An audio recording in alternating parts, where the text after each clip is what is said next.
Putting off work or chores might seem like nothing more than poor time management, but researchers say chronic procrastination is an emotional strategy for dealing with stress, and it can lead to significant issues in other areas of people's lives. Professor Timothy Pychyl joins us now to discuss. Hi, Professor Pychyl. Hi, Kristen. So we're all guilty of, as the old adage goes, putting off until tomorrow what we could do today. Tell us what causes people to procrastinate. Well, it is that emotional response. You can face a task and you have that immediate visceral, no, I don't want to do it. I'll feel more like it tomorrow. But we know that we had an intention to do it because it's in our best interest to do it now.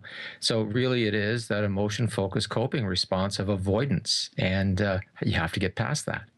And how would you describe a chronic procrastinator versus an occasional procrastinator? And what are the risks that come along with chronic procrastination?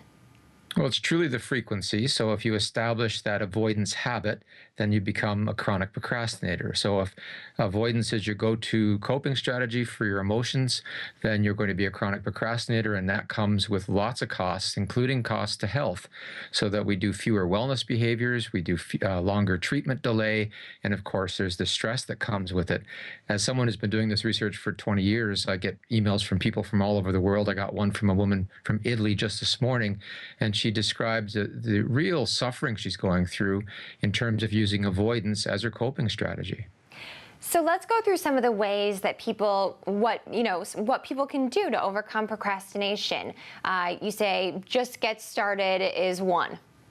Well, that's my go-to strategy, because we know from research that if you make a little bit of progress, it fuels your well-being and your motivation. So it's priming the pump. How can you get going?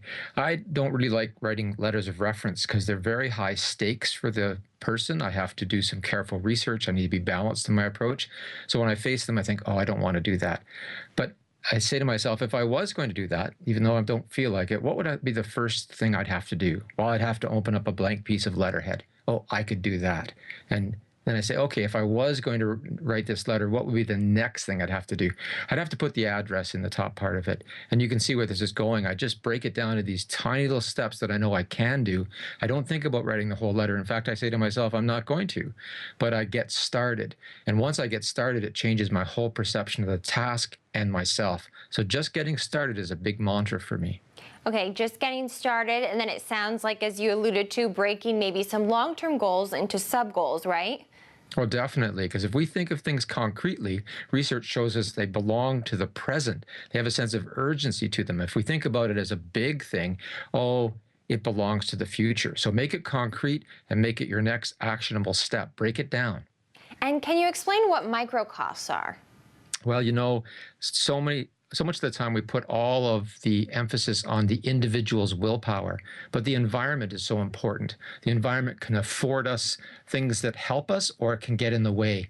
So if you can put costs for procrastinating and the opposite, make it easier to not procrastinate, you're more likely to succeed. So, there's the old story of someone who wants to get out of bed when the alarm goes off, but they keep hitting the snooze button. So the key thing there is put the alarm clock on the other side of the room. So now there's a micro cost, or some people would say it's a very big cost, for getting up to hit the snooze button. And there's so many ways you can do this in your life. Try to make it more difficult to do the things that come easily to you, like checking your email or messaging, because that just interrupts your whole day.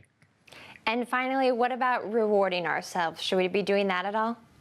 Absolutely. So let's say I'm back at my desk and I'm working on that letter of reference. And so I've started it now, and I've written a couple paragraphs, and I realize I'm doing it, and I'm still having a visceral reaction to it. There's no magic bullet here. I'm still struggling. So I said to myself, if I can write one more paragraph, then I can take a 10-minute break, but I'll come back to it. So we need to reward ourselves. And there's lots of clever ways people do that.